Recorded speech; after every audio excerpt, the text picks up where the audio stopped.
आप सभी पर अल्लाह की सलामती, रहमत और बरकत हो। ईमान वाले भाइयों और बहनों, आज हमें यह बड़ा सम्मान प्राप्त हुआ है कि हम इमाम जैनुल आबिदीन अलैहिस्सलाम के कीमती और मुबारक शब्दों को सुने।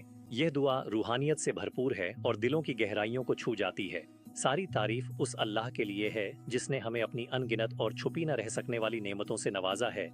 उसकी भरपूर नेमतें जो हर पल हमारी जिंदगी को खुशी और बरकत से भर देती हैं, और हम उसकी उन अनगिनत और प्रचुर नेमतों के लिए शुक्रगुजार हैं जो कभी खत्म नहीं होती। हम अल्लाह ताला का शुक्र अदा करते हैं उसकी दरिया दिली के लिए जो हर बयान और सीमा से परे है। हमारी छोटी बड़ी सभी गलतियों और चूकों को माफ कर दे। ऐ सारे जहानों के पालनहार, हमारे सभी गुनाहों और चूकों को माफ कर दे और अपनी महान रहमत से हमारे बुरे कामों को दरगुजर कर दे। हमें उन नेक कामों की हिदायत दे जो तुझे पसंद और राज्य करें, और उस सीधी राह पर चला जो तेरे सच्चे बंदों के लिए है और जिससे तू खुश होता है। हमें उन गुनाहों और बुराइयों से नफरत करने वाला बना दे जिन्हें तू नापसंद करता है। ऐ मेरे रब, अपने फजल और करम से हमारे दिलों को हर उस चीज से दूर कर दे जिसे तू नापसंद और नफरत करता है। हमें हक और सीधी राह पर कयामत के दिन तक मजबूती से कायम रख। हमें अपने तौफीक और हमेशा की मदद से हक और सीधी राह पर कायम रख। हर बात और हर काम में हमें परहेजगारी और परहेज से मदद दे।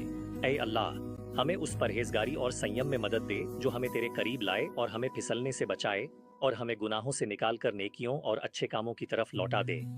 हमें गुनाहों के रास्ते से निकालकर सच्ची और कबूल तौबा के साथ आज्ञाकारिता के रास्ते पर लौटा दे, और अपनी अपार कृपा से हमारे बुरे कामों को माफ कर दे।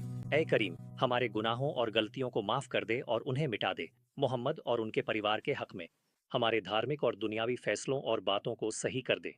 हमारे फैसलों और बातों को सही कर और उन्हें स्पष्ट, सत्य और व्यापक न्याय पर आधारित बना। हमारे कामों को आसान बना और हमारी भारी परेशानियों और चिंताओं को दूर कर। ऐ मेरे रब, हमारे सारे काम आसान कर दे और अपनी ताकत और अपराजेय इज्जत से हमारी परेशानियों को दूर कर दे। ऐ दिलों के मालिक, हमारे दिलों को ईमान और यकीन पर मजबूत कर दे। ऐ दिलों के मालिक, हमारे दिलों को आज्ञाकारिता और सीधाई पर हमेशा के लिए मजबूत कर दे, और हमें अपने सच्चे इबादत में ईमानदार बंदों में शामिल कर। हमें अपने उन बंदों में शामिल कर जो केवल तेरे लिए बिना किसी साझेदार के अमल को तुझी के लिए करते हैं। सारी तारीफें अल्लाह के लिए हैं जो सारे जहानों का रब है, जो सृष्टि का रचयिता और अस्तित्व का स्वामी है। सारी तारीफें अल्लाह के लिए हैं जो सारे जहानों का रब है, जो रहमान और रहीम है, जो दिने कयामत का मालिक है। मोहम्मद और उनकी पवित्र नेक औलाद पर दुरूद भेज। हे अल्लाह, मोहम्मद, उनकी औलाद और उनकी पवित्र संतान में से इमामों पर दुरूद भेज, और हमें अपने डरने वाले, विनम्र और तेरे अजाब से डरने वाले परहेजगारों में शामिल कर। हमें उन परहेजगारों में शामिल कर जो नमाज की हिफाजत करते हैं और भलाई का हुक्म देते हैं। हमें, हमारे माता पिता और तमाम मुसलमानों को माफ कर दे। हमें, हमारे पिता, हमारी माताओं और उन सभी को जिन्होंने हम पर भलाई की है अपनी व्यापक रहमत से माफ कर दे, दुनिया और आखिरत में। ऐ सबसे ज्यादा रहम करने वाले, अपनी रहमत से हम पर रहम कर। ऐ सबसे ज्यादा रहम करने वाले, अपनी उस रहमत से हम पर रहम कर जो हर चीज को घेरे हुए है। निस्संदेह तू हर चीज पर कादिर है। जमीन और आसमान में तुझसे कोई चीज बाहर नहीं है। निस्संदेह तू हर चीज पर कादिर है, हकीम है, हर छुपी हुई बात को जानने वाला है।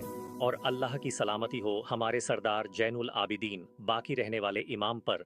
आई अल्लाह, हमारे सरदार जैनुल आबिदीन और उनके पाक पवित्र अहले बैत पर दुरूद भेज, और उनके तमाम अहले बैत और सहाबा पर जिन्होंने अल्लाह की राह में जिहाद किया, और उनके तमाम अहले बैत और नेक सहाबा पर जो सबसे पहले आगे बढ़ने वाले थे। आमीन। ऐ सारे जहानों के पालनहार, हमारी दुआ कबूल कर और हमसे स्वीकार कर। आमीन। ऐ सारे जहानों के पालनहार, ऐ दुआओं को कबूल करने वाले, ऐ नेमतों में सबसे ज्यादा करम करने वाले। इमाम जैनुल आबिदीन के ये कीमती अल्फाज दिलों को नरमी से छूते हैं और ईमान व तकवा की प्यासी रूह को ताजगी देते हैं। इस रूहानी महफिल में हमारे साथ सुनने और जुड़े रहने के लिए आप सभी का बहुत बहुत धन्यवाद।